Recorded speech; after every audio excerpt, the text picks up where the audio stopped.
Hello everyone, ఇవాళ మనం నెయ్యి తయారీ విధానం అనేది ఎలానో చూద్దాము.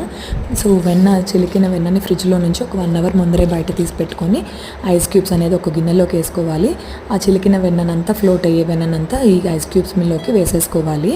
మొత్తం సపరేట్ చేసేసుకున్నాక అడుగున బటర్ మిల్క్ మిగులుతుంది. అది చాలామంది తాగుతారు. మీరు కావాలంటే తాగొచ్చు, లేకపోతే అది డిస్కార్డ్ చేయొచ్చు. సో దాని తర్వాత ఈ ఐస్ వాటర్లో లేదా ఐస్ క్యూబ్స్లో వేసుకున్న వెన్ననంతా నీట్గా వాష్ చేసుకోవాలి. తిప్పుతూ చేతికి అతుక్కోదు అసలు వెన్న అయితే ఫామ్ అయ్యాక. అలా తిప్పుతూ వాష్ చేసేసుకోవాలి. సో ఇలా వాష్ చేయడం వల్ల ఏంటంటే మనకి నెయ్యి ఎన్ని రోజులైనా ఫ్రెష్గా ఉంటుంది, అసలు చెడిపోదు, మంచి వాసన వస్తుంది, చేతికి అతుక్కోకుండా ఉంటుంది. అండ్ అలానే మనకి ఈజీగా అయితే గీ ప్రిపరేషన్ అయిపోతుంది. ఎక్కువ చెత్త అనేది ఫామ్ అవ్వదు.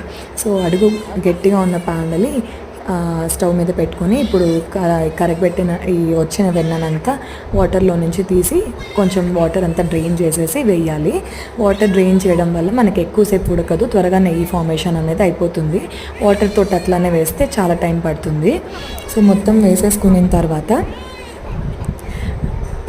కొంచెం సెక్షన్స్గా వేసుకోవాలన్నమాట. మొత్తం ఒకేసారి వేయలేము కదా.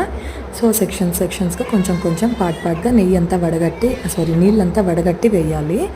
వేసేసాక గిన్నెకు కూడా అతుక్కుంటుంది వెన్న అనేది, అది కూడా నీట్గా తుడుచుకునేసేసి ఆ గిన్నెకు అతుక్కున్న వెన్నను కూడా నీట్గా తీసేసుకోవాలి.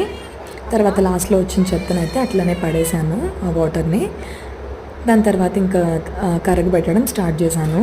ఇప్పుడు ఆ గరిటెతో అట్లా తిప్పుతూ ఉండాలి.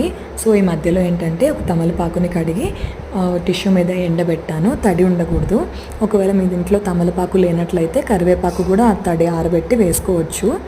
ఏదైనా ఆ రెండిట్లో ఏదైనా వేయడం వల్ల మంచి అరోమా అనేది వస్తుంది. సో నెయ్యి ఫామ్ అయ్యేటప్పుడు ఇట్లా మధ్యలో కొంచెం ఎల్లో కలర్లో మారుతుంది. సో ఇలా మారినప్పుడు ఈ టైం నుంచి ఇంకైతే దగ్గరే ఉండి తిప్పుతూ ఉండాలి గరిటెతో, లేకపోతే అడుగు అంటే ఛాన్సెస్ ఉన్నాయి.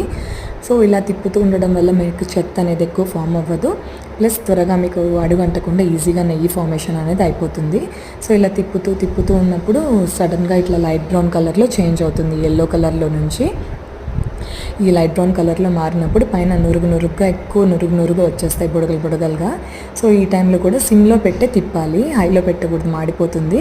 సో ఈ బుడగలన్నీ తగ్గిపోయి ఈ నురుగంతా తగ్గిపోతుంది. ఈ టైంలో స్టవ్ ఆఫ్ చేసి తమలపాకు వేయాలి. నేను ఇక్కడ చూపించే విధంగా కాదు, స్టవ్ ఆఫ్ చేసి ఉండాలి ముందరే.